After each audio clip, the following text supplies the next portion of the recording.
사도행전 2장 14절부터 36절까지 말씀, 제가 가진 신약성경 189쪽입니다. 한 절씩 읽겠습니다. 베드로가 11사도와 함께 서서 소리를 높여 이르되, 유대인들과 예루살렘에 사는 모든 사람들아, 이 일을 너희로 알게 한 것이니 내 말에 귀를 기울이라. 때가 제3시니 너희 생각과 같이 이 사람들이 취한 것이 아니라 이는 곧 선지자 요엘을 통하여 말씀하신 것이니, 일러스되 하나님이 말씀하시기를 말세에 내가 내 영을 모든 육체에 부어주리니 너희의 자녀들은 예언할 것이요 너희의 젊은이들은 환상을 보고 너희의 늙은이들은 꿈을 꾸리라. 그때에 내가 내 영을 내 남종과 내 여종에게 부어주리니 그들이 예언할 것이요 또 내가 위로 하늘에서는 기사를 아래로 땅에서는 징조를 베풀리니 곧 피와 불과 연기로다. 주의 크고 영화로운 날이 이르기 전에 해가 변하여 어두워지고 달이 변하여 피가 되리라. 누구든지 주의 이름을 부르는 자는 구원을 받으리라 하였느니라. 이스라엘 사람들아, 이 말을 들으라. 너희도 아는 바와 같이 하나님께서 나사렛 예수로 큰 권능과 기사와 표적을 너희 가운데서 베푸사 너희 앞에서 그를 증언하셨느니라. 그가 하나님께서 정하신 뜻과 미리 아신 대로 내준 바 되었거늘 너희가 법 없는 자들의 손을 빌려 못 박아 죽였으나 하나님께서 그를 사망의 고통에서 풀어 살리셨으니 이는 그가 사망에 매여 있을 수 없었음이라. 다윗이 그를 가리켜 이르되 내가 항상 내 앞에 계신 줄을 배웠으며 나로 요동하지 않게 하기 위하여 그가 내 우편에 계시도다. 그러므로 내 마음이 기뻐하였고 내 혀도 즐거워하였으며 육체도 희망에 거하리니 이는 내 영혼을 음부에 버리지 아니하시며 주의 거룩한 자로 썩음을 당하지 않게 하실 것이미로다.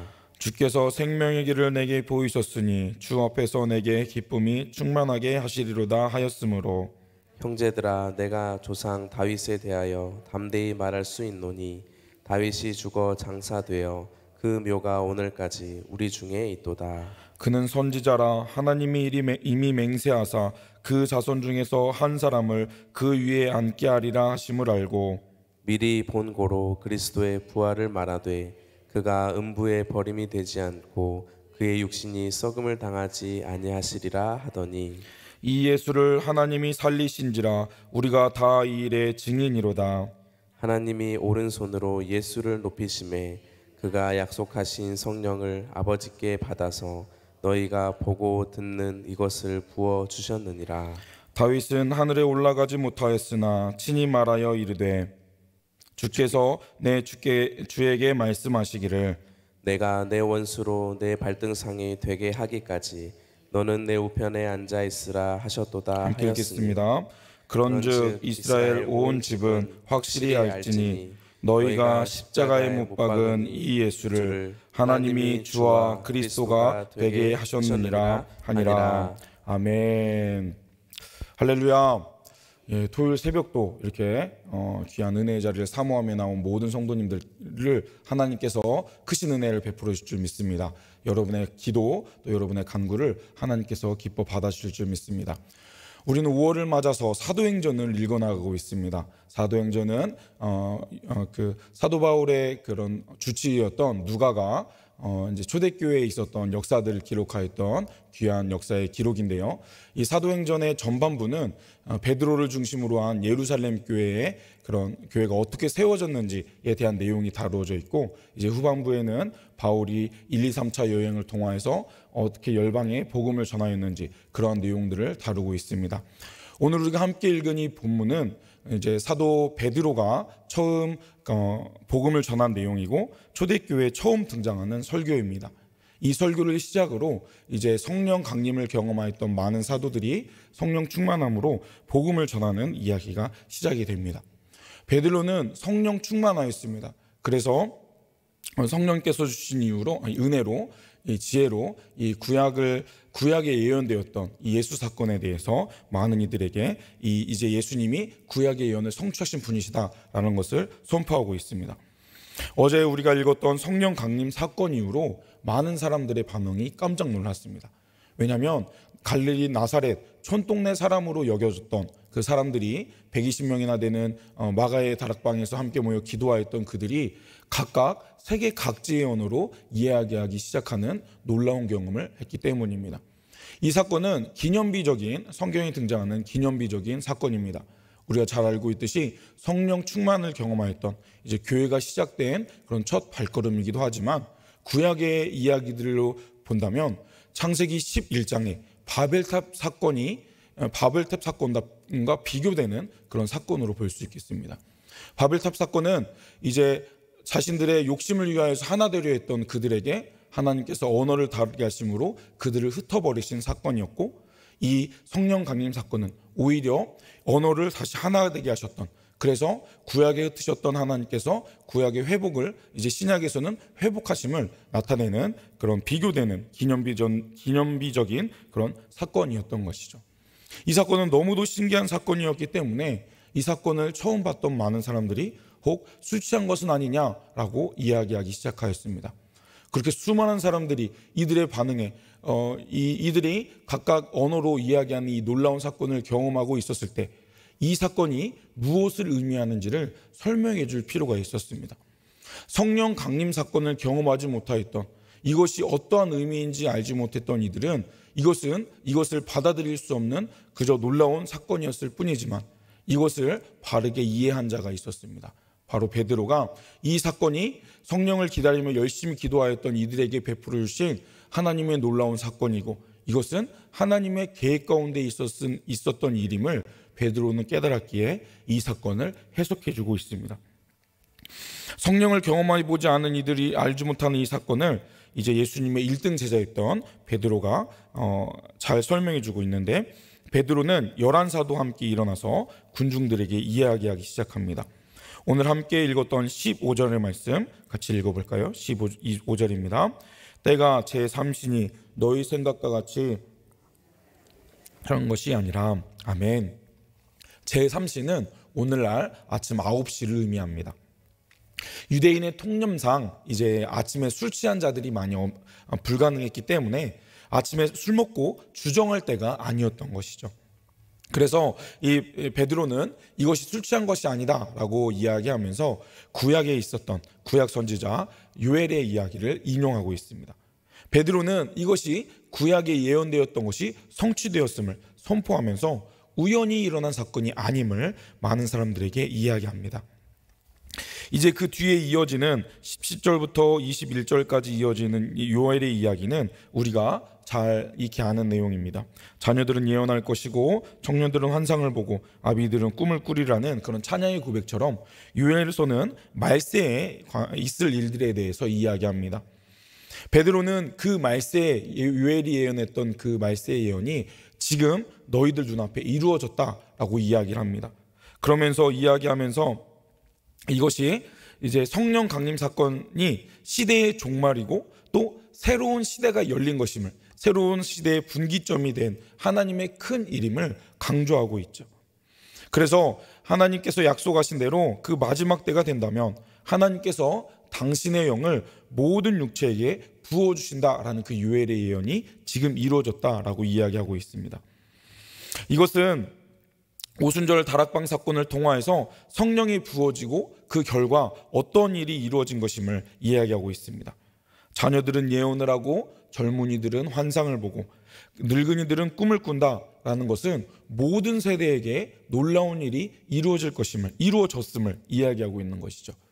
여기서 반복되어 나오고 있는 예언, 환상, 꿈은 구약에 만약에 이루어졌다면 이런 것들은 특정한 아주 특별한 하나님의 사람들에게 이루어졌던 이야기입니다.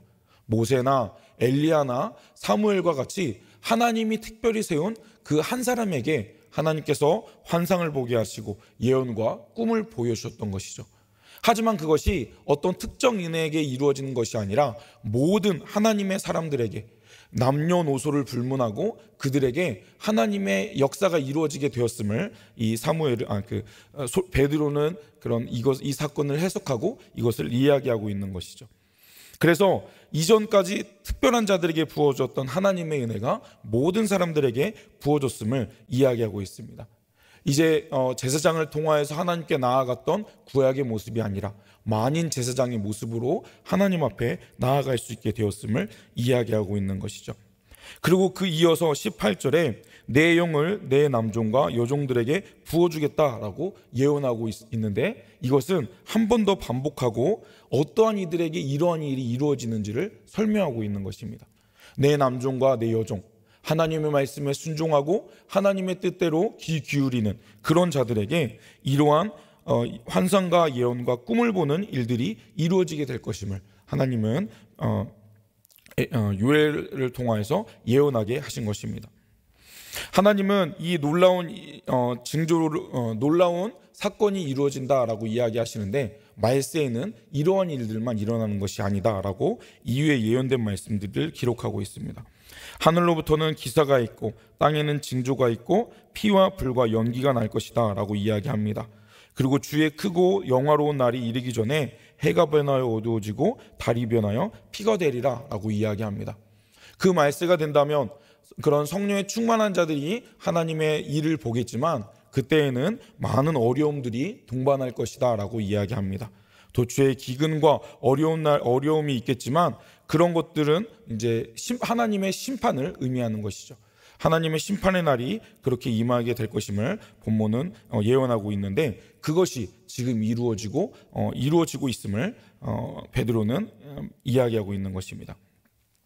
그런데 이런 것들이 하나님의 약속하신 성령 강림의 사건으로 성취되었음을 예언하고 있는데요, 그렇게 종말이 시작되었다고 베드로는 첫 설교에서 언급하고 있습니다.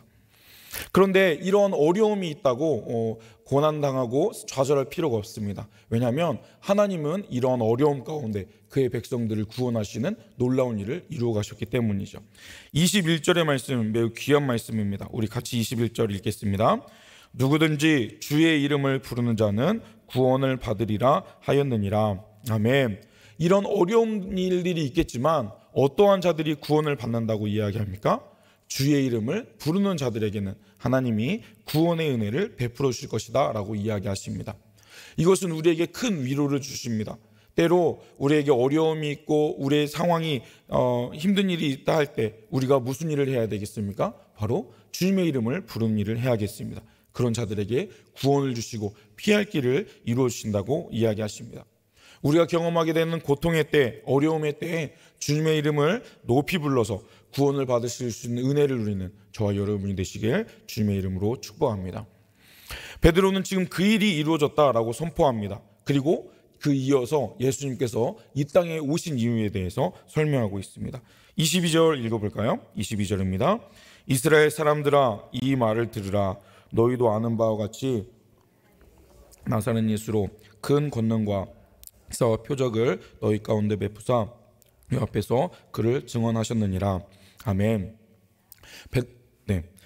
베드로는 예수님께서 이 땅에 오신 것이 그저 우연히 일어난 것이 아닌 하나님의 놀라운 계획 가운데, 하나님의 큰 권능과 기사와 표적 가운데 이루어졌음을 이야기하고 있습니다. 너희가 아는 바와 같이라고 이야기하면서 이제 베드로는 이 청중들이 예수님께서 죽으셨다가 부활하시고 승천하신 것을 너희들이 보지 않았느냐라는 것을 의미로 이들에게 이야기하고 있습니다. 하나님께서는 이제 나사렛 예수로 큰 권능과 기사와 표적을 너희 가운데 베푸셔서 그를 증언하셨다라고 이야기하면서 예수님께서 이 땅에 오신 그 놀라운 일들이 하나님이 힘을 주셔서 이루어졌던 일이고 하나님이 계획하신 일이다라고 이야기합니다. 그러면서 예수님께서 너희가 법 없는 자들의 손을 빌려 못 박아 죽였다라고 예수님의 죽음을 베드로가 이야기합니다. 그렇지만 하나님께서 그를 사망의 고통에서 풀어서 살려주셨고, 이는 그가 사망에 매여 있을 수 없는 자에게 사망을 이기셨다라고 이야기하고 있습니다.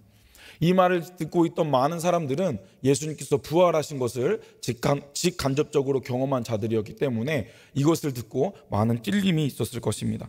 그러면서 베드로는 이것이 또한 구약에 계속 하나님께서 예언하신 일들임을 이야기하면서 시편 16편의 이야기들을 계속 인용하고 있습니다.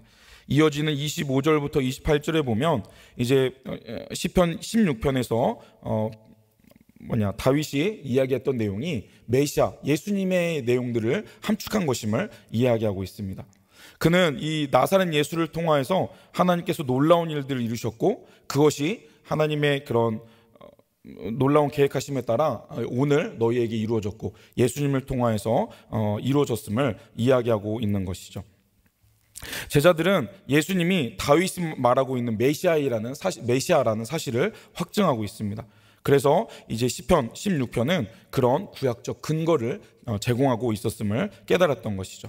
그래서 이 베드로는 이 다윗의 시를 통하여서 예수님이 어떠한 모습으로 이 땅에 오셨고 무슨 일을 하셨는지에 대해서 이야기하고 있습니다. 여기에서 인용한 27절과 28절에 보면 내 영혼과 주의 거룩한 자, 그리고 또다시 내게라는 표현들이 등장하는데, 이 16편의 맥락상 이것은 저자인 다윗처럼 보입니다. 하지만 썩음을 당하지 않게 하신다라는 부분은 다윗에게 직접 적용하기에는 어려운 부분으로 볼 수 있는 것이죠. 그러면서 베드로가 이야기하고 있는 것은 지금 다윗은 무덤에 있고 우리가 다윗의 무덤을 알고 있다라고 이야기합니다. 그러면서 이것은 메시아를 예언하고 있는 것이고 이것이 지금의 예수님의 사역을 의미하는 것이다라고 베드로는 바로 이어서 설명하고 있는 것이죠. 그래서 이것은 예수님께서 죽음 당하셨으나 음부에 버려두지 않으시고 썩음을 당하지 아니하시고 영원한 생명의 길로 그리스도의 부활 사건이 이루어졌음을, 그것을 천년 전 다윗이 예언한 것이었음을 베드로는 이야기하고 있습니다. 베드로는 이렇게 예수님의 죽음과 부활하심이 충분히 구약에 예언된 것들이 이루어졌음을 이야기하고 있고, 그것을 하나님이 살리심으로 하나님이 예수님을 살려주셨다라는 것을 베드로가 이야기하고 있는 것입니다. 그리고 나서 베드로는 하나님께서 예수님이 성령을 하나님께로 받아서 우리에게 부어주셨음을 이어서 이야기하고 있습니다. 오늘 본문 36절의 말씀도 읽어볼까요? 36절입니다.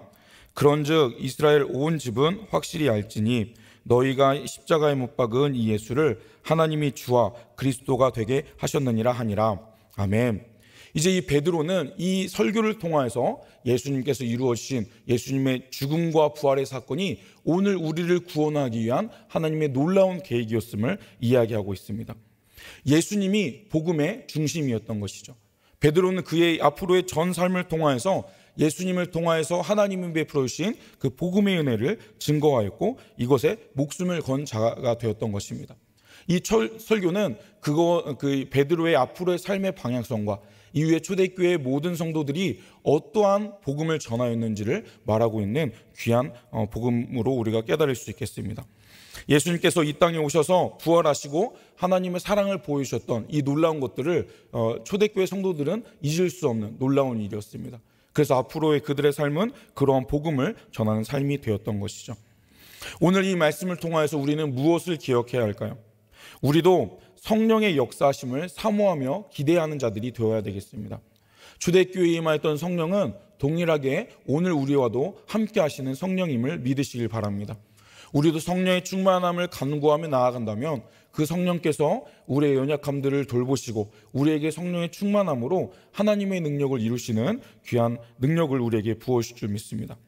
그리고 또 우리가 기억해야 될 것은 예수 그리스도의 십자가의 복음과 그 부활의 사명을 깊게 묵상해야 한다는 것입니다. 초대교회 성도들은 예수님의 부활만을 전하였습니다. 이 세상 그 누구도 감당할 수 없는 그 일을 선포함으로 그들이 예수님의 증인의 삶을 살았던 것이죠. 우리 또한 예수님을 믿는 자라면, 예수님이 부활하심으로 죽음을 이기시고 우리를 구원하신 분이심을 믿는 자라면 우리 또한 그 일에 증인된 자들이 되어야 되겠습니다. 마지막으로 우리는 말씀과 기도로 무장하는 그리스도인들이 되어야 되겠습니다. 그러한 증인의 삶을 살아야 되는 것이죠. 열심히 그 약속을 기대하며 기도하였던 이 초대교회 그 120명의 문도들에게 성령의 충만한 은혜가 임하였던 것처럼 우리가 간구하는 다양한 기도에 우리가 힘써 기도하고 나아간다면 주님께서 그 기도에 응답하시고 우리에게 세움을 부어주실 줄 믿습니다. 그러한 놀라운 은혜를 경험하며 성령 충만함으로 더욱 힘써 주님께 나아가 주님의 증인된 삶을 감당해내고 주님의 기도 응답을 받으실 수 있는 저와 여러분이 되시길 주님의 이름으로 축복합니다. 기도하겠습니다. 사랑의 주님, 오늘 귀한 말씀을 통하여서 베드로가 첫 설교를 통하여서 복음을 증거했던 사실을 함께 깨닫고 그것을 읽고 나오게 하신 감사합니다. 이 놀라운 사건을 통하여서 3천 명이 넘는 수많은 사람들이 주님께 회개하고 나와서 복음을 들었던 것들을 우리가 기억하며 우리 또한 베드로와 같이 복음의 증인된 삶을 감당해내는 자들이 되게 하여 주옵소서. 베드로가 부활하신 주님을 경험하였기에 그것에 증인된 사명을 가지고 열심히 기도하였고 기도한 그들에게 성령의 충만한 은혜가 임하였음을 우리가 기억하며 우리 또한 성령의 충만함을 사모하며 힘써 기도하는 자들이 되게 하여 주옵소서. 그리하여 우리가 그 기도의 능력을 힘입어 주님의 부활의 증인된 삶을 살아가며 주님의 이름을 높여드리며 그 주님을 알지 못하는 자들에게 복음을 전할 수 있는 귀한 증인들이 될 수 있도록 우리의 삶을 인도하시고 주님 역사하여 주옵소서.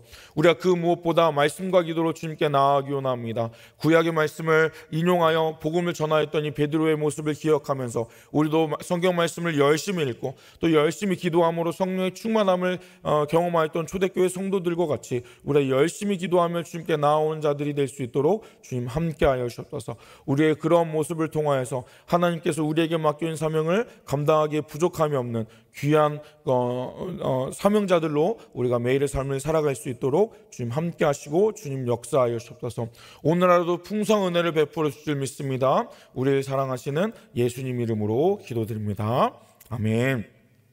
함께 들었던 말씀 생각하시면서 우리도 복음의 증인된 삶을 살아가게 해달라고 기도합시다. 오직 말씀과 기도로 우리가 거룩하며 경건하게 힘쓰며 그 주님 부활의 증인의 사명을 감당해내는 매일의 삶이 되게 해달라고 기도합시다. 특별히 오늘 있을 그 어린 전도협회에서 진행하는 어린 축제를 위해 기도해 주십시오. 소리문화의 전당에서 많은 이 지역 어린이들에게 복음을 전하고 아이들과 교제하는 시간을 갖습니다. 그 복된 사명을 통하여서 어린이 전도협회를 통하여서 수많은 아이들이 복음을 들을 수 있는 은혜의 시간들이 되게 해달라고 기도해 주십시오.